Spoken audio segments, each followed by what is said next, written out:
الحمدللہ والصلاة والسلام علی رسول اللہ اما بعد۔ بسم اللہ الرحمن الرحیم۔ ناظرین اکرام اور سامعین اکرام، میں آج آپ کے سامنے جس شخصیت کے بارے میں ڈسکشن کرنے والا ہوں، جناب عمر بن خطاب رضی اللہ تعالیٰ کے اوپر جو کیا جانے والا اعتراض ہے کہ وہ داماد علی تھے یا نہیں تھے رضی اللہ تعالیٰ عنہما۔ تو کیونکہ علی رضی اللہ تعالیٰ داماد رسول صلی اللہ علیہ وسلم تھے، اور آپ کو یہ بھی بات بتاتا چلوں کہ جناب علی رضی اللہ تعالیٰ سب سے ذہین بھی تھے، فطین بھی تھے، سمجھدار بھی تھے، فیصلہ کرنے کے لحاظ سے بھی سب سے اعلیٰ تھے، اور ان سب سے جو لوگ باتیں کرتے ہیں وہ ذہین بھی تھے، سمجھدار بھی تھے۔ تو جناب علی رضی اللہ تعالیٰ عنہ نے اپنی بیٹی کا نکاح سیدنا عمر بن خطاب رضی اللہ تعالیٰ سے کیا، اور عمر رسیدہ، اور آپ یہ بھی جانتے ہیں جناب علی رضی اللہ تعالیٰ جناب عمر رضی اللہ تعالیٰ سے چھوٹے تھے، عمر رضی اللہ تعالیٰ بڑے تھے، اپنی جوان بیٹی کا نکاح عمر رسیدہ شخص سے کیا۔ کیوں کیا؟ اس کا یہ ہے کہ علی رضی اللہ تعالیٰ سمجھدار اور فیصلہ کرنے کے لحاظ سے بھی بہترین جناب علی رضی اللہ تعالیٰ کو عمر رضی اللہ تعالیٰ کے علاوہ اہل عرب میں کوئی اچھا نہیں ملا تھا، اس وجہ سے انہوں نے اپنی بیٹی کا نکاح جناب عمر بن خطاب رضی اللہ تعالیٰ سے کیا تھا۔ اور آج میں آپ کو دلائل کی دنیا میں بتاؤں گا کہ جو سب سے زیادہ اہل سنہ والجماع اور دوسرے فریقین میں سے، اور کچھ لوگ کہتے ہیں جناب علی رضی اللہ تعالیٰ کے بارے میں کہ یہ جناب کلثوم رضی اللہ تعالیٰ عنہ یہ لونڈی تھی، ایک جنگ کے اندر حاصل کی گئی تھی، وہ جناب عمر رضی اللہ تعالیٰ تک پہنچ گئی، ان کو منتقل کر دی گئی۔ ایسی بالکل بھی بات نہیں ہے، حالانکہ صحیح حدیث کے اندر اور ان کی کتابوں کے اندر بھی میں آپ کو ثابت کروں گا کہ یہ جناب علی رضی اللہ تعالیٰ کی بیٹی تھی۔ اور آپ کو یہ بھی معلوم ہونا چاہیے کہ اصح الکتب بعد کتاب اللہ، سب سے زیادہ روح زمین کے اوپر، کائنات کے اوپر، زمین کی پشت کے اوپر سب سے زیادہ کتاب اللہ کے بعد، قرآن مجید کے بعد اگر فوقیت اور اہمیت رکھتی ہے کوئی کتاب تو صحیح البخاری ہے، اس کے اوپر اجماع ہے۔ اور فریقین سے مراد فریق اول اہل سنہ والجماع، اس کے اندر مذہب حنبلیہ، مذہب شافعیہ، مذہب مالکیہ، مذہب حنفیہ، سارے کے سارے، اور فریقین میں سے جو فریق ثانی ہے اس کے اندر اہل تشیع، دونوں کے آج میں آپ کے سامنے دلائل رکھوں گا۔ سب سے پہلے تو میں اہل سنہ والجماع کی دلیل سامنے رکھوں گا، صحیح البخاری کی روایت، جس کا ذکر امام بخاری کتاب الجہاد میں کرتے ہیں۔ اس کا مفہوم یہ ہے کہ جناب عمر بن خطاب رضی اللہ تعالیٰ کے پاس کچھ چادریں، قیمتی چادریں آئیں، اور فرمایا کہ یہ چادریں ان لوگوں کے اندر تقسیم کر دی جائیں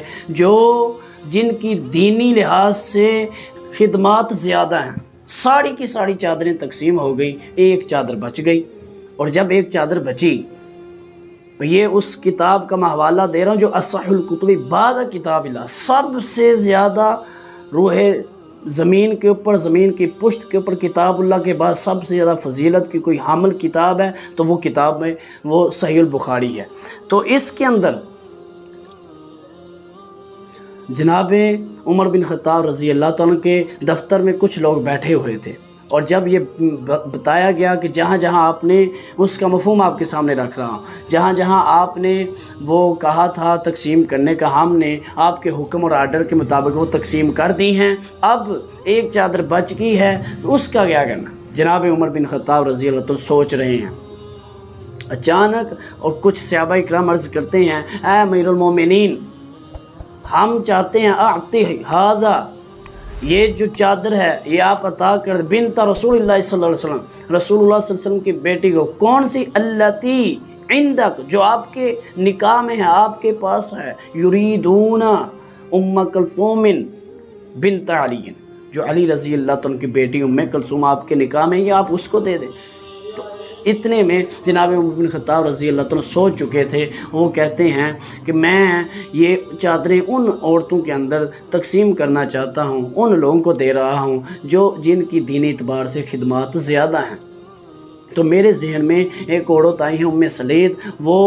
کیونکہ وہ غزوہ احد کے اندر ان عورتوں میں سے ہے جو غزوہ احد کے اندر صحابہ کرام زخمی تھے، ان کو مشکیزے کے اندر پانی لا کر دیتی تھی، خدمت کر رہی تھی. اس وجہ سے میرا ذہن آج یہ چادر عمر اس کو دے گا.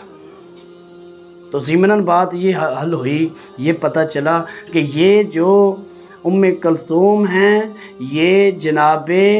علی رضی اللہ تعالیٰ کی بیٹی ہیں، لونڈی نہیں ہیں، جناب علی رضی اللہ تعالیٰ کی بیٹی ہیں. اور آپ کو یہ بھی معلوم ہوگا کہ اہل سنہ والجماعت کے اندر جو میں نے آپ کو بتائے ہیں وہ سارے کے سارے، اور مذہب حنبلیہ کا دار و مدار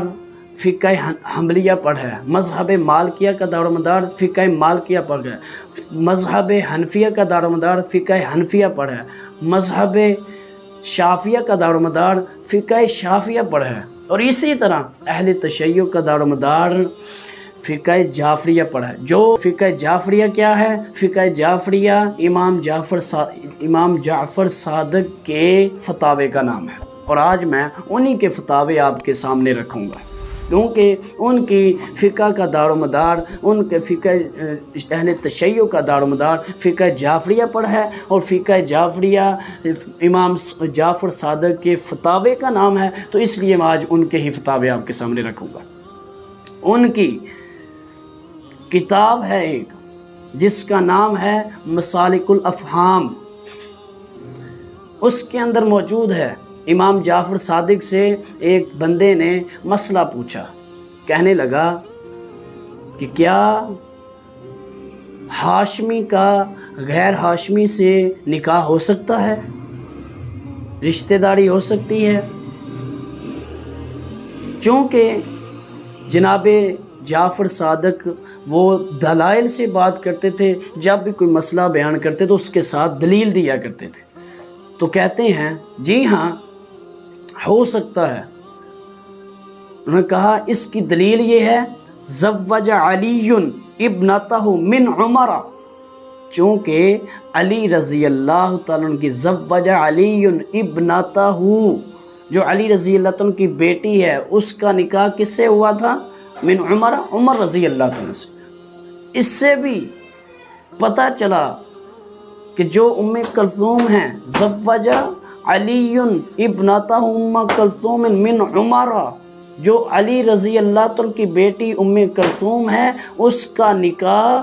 جناب عمر بن خطاب رضی اللہ تعالیٰ سے ہوا تھا. اس وجہ سے ہاشمی غیر ہاشمی سے رشتہ داری کر سکتا ہے، نکاح کر سکتا ہے. تو ضمناً یہاں یہ بھی بات واضح ہوئی کہ جو ام کلثوم رضی اللہ تعالیٰ ہیں وہ جناب علی رضی اللہ تعالیٰ کی بیٹی ہیں، جو عمر رضی اللہ تعالیٰ کے گھر کے اندر تھی، نکاح میں تھی. اور آگے ان کی ایک اور بہت بڑی معتبر کتاب، جس طرح اہل سنہ کے پاس سیاہ ستہ ہے اسی طرح ان کے پاس سیاہ اربع ہے. اور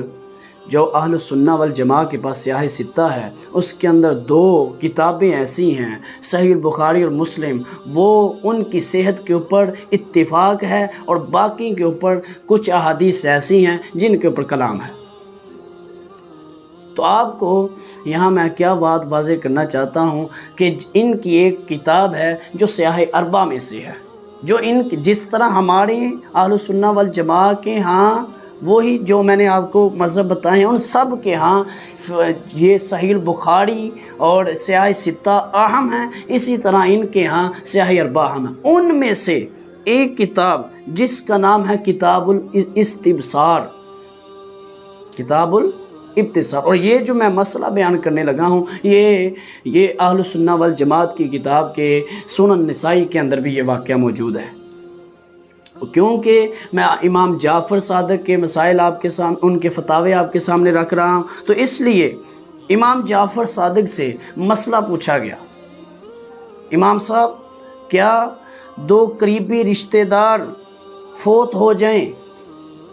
دو قریبی رشتہ دار فوت ہو جائیں اور پتہ نہ چلے کہ پہلے کون فوت ہوا ہے، وراثت کا مسئلہ پوچھا گیا، پتہ نہ چلے پہلے کون فوت ہوا ہے تو وراثت کا حقدار کون ہوگا؟ تو جناب امام جعفر کہتے ہیں اگر پتہ نہیں چلتا تو دونوں میں سے کوئی نہیں ہوگا۔ مسئلہ تو یوں ہے کہ جو بعد کے اندر فوت ہوا ہے وہ حقدار ہے، اس وراثت اس کے پاس آئے گی۔ تو کہا کہ وراثت کسی کو نہیں ملے گی، چونکہ پتہ ہی نہیں چل رہا تو وراثت کسی کو نہیں ملے گی۔ تو آگے دلیل دیتے ہیں، اور یہ تفسیر امی کے اندر بھی موجود ہے۔ آگے دلیل کیا دیتے ہیں؟ ماتت ام کلثوم بنت علی، یہ آپ نے جو چیز ہم نوٹ کرنا چاہتے ہیں وہ دھیان سے، ام کلثوم بنت علی و ابنها زید بن عمر بن الخطاب فی ساعت واحدۃ لا یدری ایہما ہلک قبل۔ یہاں بھی یہ اس چیز کے اوپر غور، ماتت ام کلثوم بنت علی، ام کلثوم اور ان کا بیٹا زید بن عمر بن خطاب، یعنی عمر بن خطاب رضی اللہ عنہ کا بیٹا زید اور ام کلثوم کا بھی بیٹا زید، دونوں ایک کمرے کے اندر تھے اور دونوں فوت ہو گئے۔ تو جب گھر والوں نے دیکھا، کمرہ کھولا تو کمرے کے اندر دیکھا دونوں ایک ساتھ سوئے تھے، فوت ہو گئے، اور جب دیکھا کہ لوگوں نے دیکھا تو دونوں فوت ہوئے تھے، دونوں کا پتہ نہ چل سکا کہ کون پہلے فوت ہوا ہے، تو وراثت کا حقدار کوئی بھی، وراثت کسی کے حصے بھی نہ آئی، کسی کو نہ ملی۔ تو یہاں بھی ضمناً یہ بات واضح ہو گئی کہ جو ام کلثوم ہیں وہ جناب علی رضی اللہ عنہ کی بیوی ہیں، جو ام کلثوم، یہاں بات واضح ہو گئی، جو ام کلثوم ہیں جناب علی رضی اللہ عنہ کی بیٹی ہیں، اور جناب علی رضی اللہ عنہ کی بیٹی جو ام کلثوم ہے وہ جناب عمر بن خطاب رضی اللہ عنہ کے نکاح میں ہے، یہ بات واضح ہو۔ اور آگے ان کی سب سے بڑی معتبر کتاب، جس طرح ہمارے ہاں صحیح البخاری کا مقام رکھتی ہے، اسی طرح ان کی ایک کتاب ہے جس کا نام ہے فروع کافی، اور اس کے مصنف کا نام ہے محمد بن یعقوب۔ وہ کہتے ہیں، وہ اس کے اندر لکھتے ہوئے کہتے ہیں کہ جب میں نے کتاب کو مکمل کیا میں پھر ایک گاڑ کے اندر گیا، یعنی یہ بہت اہمیت رکھتی ہے ان کے ہاں یہ کتاب۔ میں ایک گاڑ میں گیا، گاڑ کے اندر امام مہدی سے بات ہوئی، اس کے بقول مہدی سے بات ہوئی، پھر ان کو میں نے یہ کتاب دی، ان کو کہا اس کو پڑھو، نظر ثانی کرو، پڑھو اس کو، اور پھر انہوں نے جب پڑھا تو وہ کہتے ہیں ھذا کافن لشیعتنا، یہ آنے والے تمام کے تمام شیعہ کے لیے یہ کتاب کافی ہے۔ اس کے اندر کیونکہ امام جعفر صادق کے فتاوے کی بات ہوئی تھی، ان کے ہی پیش کروں گا، تو اس کے اندر امام صاحب سے، اس کے اندر موجود ہے، امام صاحب سے فتویٰ مانگا گیا، امام صاحب سے پوچھا گیا، امام صاحب اگر کسی شخص کا انتقال ہو جائے تو اس کی بیوی عدت کہاں گزارے گی؟ قرآن کریم میں ہے کہ جب کسی کا خامد فوت ہو جائے تو وہ 4 مہینے 10 دن عدت گزارے۔ اصل مسئلہ کیا ہے کہ وہ اپنے خامد کے گھر کے اندر عدت گزارے۔ تو یہاں میں مسئلہ بیان نہیں کر رہا، یہاں فتویٰ بیان کر رہا ہوں امام جعفر کا، کیونکہ ہم بات کون سی ثابت کرنا چاہتے ہیں؟ جو علی رضی اللہ عنہ کی بیٹی تھی وہی جناب عمر بن خطاب رضی اللہ عنہ کے نکاح میں تھی۔ تو فرماتے ہیں، مسئلہ پوچھنے والا کہتا ہے کہ وہ عدت آیا اپنے گھر کے اندر گزارے گی یا اپنے خامد کے ہاں گزارے گی، یعنی والدین کے گھر میں گزارے گی یا خامد کے گھر میں گزارے گی؟ تو فرماتے ہیں کہ وہ اپنے والدین کے گھر میں گزارے گی۔ آگے دلیل کیا دیتے ہیں؟ ان علی صلوات اللہ علیہ لما مات عمر، جب جناب علی رضی اللہ عنہ کو خبر ملی کہ جناب عمر رضی اللہ عنہ فوت ہو گئے ہیں تو کیا کرتے ہیں؟ اتا ام کلثوم فاخذ بیدها، ان کو پکڑتے ہیں، ام کلثوم رضی اللہ عنہ کے پاس آتے ہیں، پھر ان کو ہاتھ سے پکڑتے ہیں، فانطلق الی بیتہ، تو اپنے گھر کے اندر لے آتے ہیں۔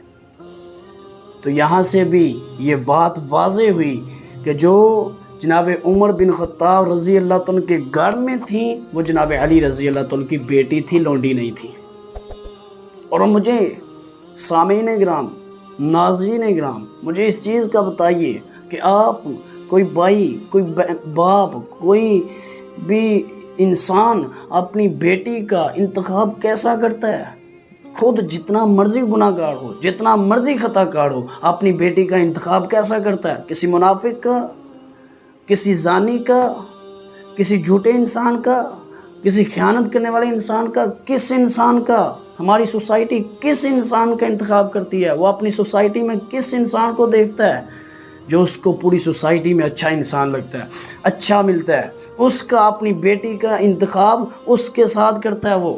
جو سب سے اچھا ہوتا ہے۔ اور آپ کو اس بات کو پھر ماننا پڑے گا کہ جناب علی رضی اللہ تعالیٰ کو اہل عرب میں جناب عمر رضی اللہ تعالیٰ کے علاوہ اپنی بیٹی کے لیے کوئی اور اچھا ملا ہی نہیں تھا، اس لیے انہوں نے اپنی بیٹی کا نکاح جناب عمر رضی اللہ تعالیٰ عمر رسیدہ شخص کے ساتھ کیا۔ ماننا پڑے گا آپ کو، ہم کیسا انتخاب کرتے ہیں اپنی بیٹیوں کا، کیسا، کس افراد کا، کون سے شخص کا انتخاب کرتے ہیں جو سب سے اچھا ہو، جو سب سے زیادہ نیک ہو، تقوی کے لیے۔ خود جتنے مرضی ہم گناہ گار خطا کار ہوں، خود جتنی مرضی ہم گناہ کرنے والے ہوں، جتنے مرضی اللہ کے نافرمان ہوں، لیکن اپنی بیٹی کا، اپنی بہن کا انتخاب کیسا کرتے ہیں؟ جو سب سے اچھا انسان لگے، جو سب سے ذہین انسان لگے، جو سب سے سمجھدار انسان لگے، جو سب سے تقوی والا انسان ہو، جو سب سے زیادہ اچھا ہو اپنے معاشرے کے اندر، اس کا انتخاب کرتے ہیں۔ تو جناب علی رضی اللہ تعالیٰ نے بھی جناب عمر بن خطاب رضی اللہ تعالیٰ کا جو انتخاب کیا، سب سے اچھا سمجھ کر کیا، وہ سب سے زیادہ علی رضی اللہ تعالیٰ ذہین تھے، فطین تھے، سمجھدار تھے۔ انہوں نے جو فیصلہ کیا، حکیمانہ فیصلہ کیا کہ جناب عمر رضی اللہ تعالیٰ کے ساتھ اپنی جوان بیٹی کا نکاح کر دیا۔ تو آئیے، یہ ہم نے ان کی کتابوں سے بھی، اور ہم کسی کو طنز و مزاح نہیں کر رہے، بلکہ یہاں کسی کے اوپر کیچڑ نہیں اچھال رہے، بس ہم دلائل کے ساتھ ایک واضح کرنا چاہتے تھے کہ سب کے ہاں، تمام کے تمام امام کے ہاں، تمام لوگوں کے ہاں یہی تھا جتنے ہم نے بیان کیے کہ جناب علی رضی اللہ تعالیٰ کی جو بیٹی تھی وہی جناب عمر بن خطاب رضی اللہ تعالیٰ کے نکاح میں تھی۔ اللہ سے دعا ہے اللہ ہمیں سمجھنے کی توفیق عطا فرمائے، ہمارے دلوں کے اندر صحابہ کرام کی محبت کو کوٹ کوٹ کے بھر دے، اور ہمیں ہمارے دلوں کے اندر جو نفرتیں ہیں، بغض ہے، کینہ ہے، حسد ہے، اللہ تعالیٰ اس کی صفائی کر دے، اور صحابہ کرام کی محبت ہمارے سینوں کے اندر